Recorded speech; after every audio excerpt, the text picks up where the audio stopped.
સોનાનો ભાવ record break કરી રહ્યો છે। ચાલુ મહિનામાં સોનું ઐતિહાસિક ટોચે પહોંચી ગયા બાદ ગઈકાલે થોડું નીચે નમ્યું હતું, પરંતુ આજે ફરી સોનાના ભાવે માથું ઉચક્યું છે અને ગ્રાહકોની ચિંતા વધારી દીધી છે। તો સાથે સાથે ચાંદી બજારમાં પણ તેજી જોવા મળી રહી છે, ત્યારે રોકાણકારો પણ હાલ મૂંઝવણમાં મુકાઈ ગયા છે કે રોકાણ સોનામાં કરવું કે ચાંદીમાં। તો આજે સોના ચાંદીના ભાવ જાણવાની સાથે શેમાં રોકાણ કરવું વધુ હિતાવહ રહેશે તેના વિશે પણ તાગ મેળવવાનો પ્રયત્ન કરીએ આ અહેવાલમાં। નમસ્કાર, BSI ટીવી ન્યૂઝ પર આપની સાથે હું છું નિધિ ગઢવી। સોનું સુરક્ષાનો ભરોસો આપે છે, જ્યારે ચાંદી નફાનું વચન આપે છે, પરંતુ 2050માં કયું વધુ ચમકશે તે પ્રશ્નોનો જવાબ આપવો સરળ નથી। ફુગાવા, વૈશ્વિક અનિશ્ચિતતા અને બદલાતી અર્થવ્યવસ્થાના સમયમાં સરેરાશ રોકાણકાર સામે સૌથી મોટો પ્રશ્ન એ છે કે તેમની મર્યાદિત મૂડી ક્યાં રોકાણ કરવી। 3 લાખ રૂપિયા નાના લાગે છે, પરંતુ યોગ્ય નિર્ણય સાથે આ રકમ ભવિષ્યમાં એક મહત્વપૂર્ણ સંપત્તિ બની શકે છે।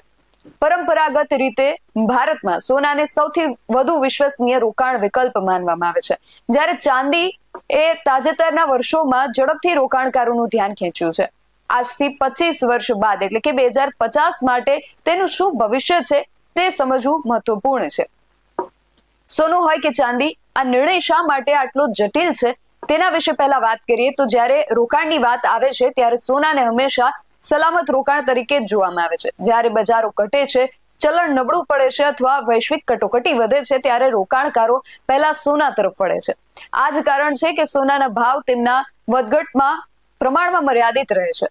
બીજી બાજુ ચાંદીનો સ્વભાવ અલગ છે। તે માત્ર એક કિંમતી ધાતુ નથી, પણ એક ઔદ્યોગિક ધાતુ પણ છે, જેની કિંમતો માંગ અને ટેકનોલોજીની સાથે ઝડપથી વધઘટ થાય છે। આ ભેદ રોકાણકારો માટે મૂંઝવણ ઊભી કરે છે। સોના અને ચાંદીમાં રોકાણ અંગે આપણે વધુ વાત કરીએ તે પહેલા ગુજરાતના મુખ્ય શહેરો સહિત ભારતના મેટ્રો સિટીઝમાં આજના સોનાની ભાવની વાત કરીએ તો અમદાવાદ, રાજકોટ, સુરત અને વડોદરામાં 22 કેરેટ સોનાનો ભાવ 1,23,360 રૂપિયા પ્રતિ 10 ગ્રામ અને 24 કેરેટ સોનાનો દર 1,34,570 રૂપિયા પ્રતિ 10 ગ્રામ છે। જ્યારે દિલ્હીની વાત કરીએ તો દિલ્હીમાં 22 કેરેટ સોનાનો ભાવ 1,23,460 રૂપિયા પ્રતિ 10 ગ્રામ અને 24 કેરેટ સોનાનો દર 1,34,670 રૂપિયા પ્રતિ 10 ગ્રામ છે। અને મુંબઈ અને કોલકાતામાં 22 કેરેટ સોનાનો ભાવ 1,23,310 રૂપિયા પ્રતિ 10 ગ્રામ અને 24 કેરેટ સોનાનો દર 1,34,520 રૂપિયા પ્રતિ 10 ગ્રામ છે। હવે સોના ચાંદીમાં રોકાણ અંગે આગળ વાત કરીએ તો જો કોઈ રોકાણકાર 3 લાખ રૂપિયા સોનામાં રોકાણ કરે છે તો તેમને પહેલા સ્થિરતા મળે છે। સોનું સરળતાથી ખરીદી અને વેચી શકાય છે, એટલે કે તેમાં ઉચ્ચ પ્રવાહિકતા છે અને લાંબા ગાળે સોનું ફુગાવાને હરાવવામાં સક્ષમ રહ્યું છે। જ્યારે તે નાટકીય વળતર ન આપી શકે ત્યારે મૂડી સુરક્ષા તેનો સૌથી મોટો ફાયદો છે। આ જ કારણ છે કે જોખમ ટાળનારા રોકાણકારો હજુ પણ સોનાને પસંદગીની પસંદગી માને છે।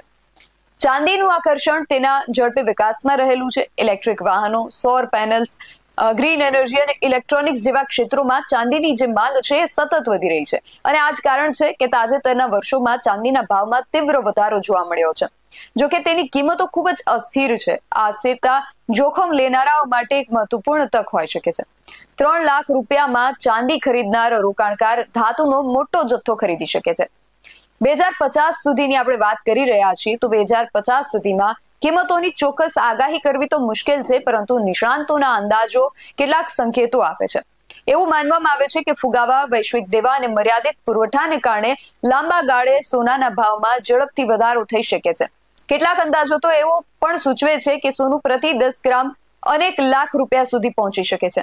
અને ચાંદીની જે વાર્તા છે આનાથી પણ વધુ રસપ્રદ છે। જો ઔદ્યોગિક માંગ આ જ ગતિએ વધતી રહે તો ચાંદીના ભાવ સોના કરતા પણ વધુ ઝડપથી વધી શકે છે અને તેની પ્રતિ કિલોગ્રામ કિંમત તેના વર્તમાન સ્તરથી અનેક ગણી વધી શકે છે। તો સોના અને ચાંદીમાં આ જે હરીફાઈ છે તેને લઈને તમારું શું માનવું છે અને તમને શું લાગે છે 2050 સુધીમાં જો લાંબા ગાળાનું રોકાણ કરવું હોય તો સોનામાં રોકાણ કરવું હિતાવહ છે કે ચાંદીમાં? તમારો મત અમને કમેન્ટ કરીને ચોક્કસથી જણાવજો। સોના અને ચાંદીના ભાવને લગતો અહેવાલ સમાચાર આધારિત છે, જેમાં રિસ્કનું પ્રમાણ વધુ હોઈ શકે છે। કોઈ પણ જગ્યાએ રોકાણ કે બિઝનેસને લગતો વહીવટ કરતી વખતે એક વખત માર્કેટ નિષ્ણાતની સલાહ લેવી જરૂરી છે। BSI ટીવી ન્યૂઝ કોઈ પણ અનિશ્ચિતતા માટે બંધન કરતા નહીં રહે, જેની ખાસ નોંધ લેવી। તમે મારી YouTube ચેનલને સબસ્ક્રાઇબ કરવાનું અને અમને Facebook અને Instagram પર ફોલો કરવાનું ભૂલશો નહીં। બાકી અવનવી અપડેટ્સ માટે આપ જોતા રહો BSI ટીવી ન્યૂઝ। નમસ્કાર।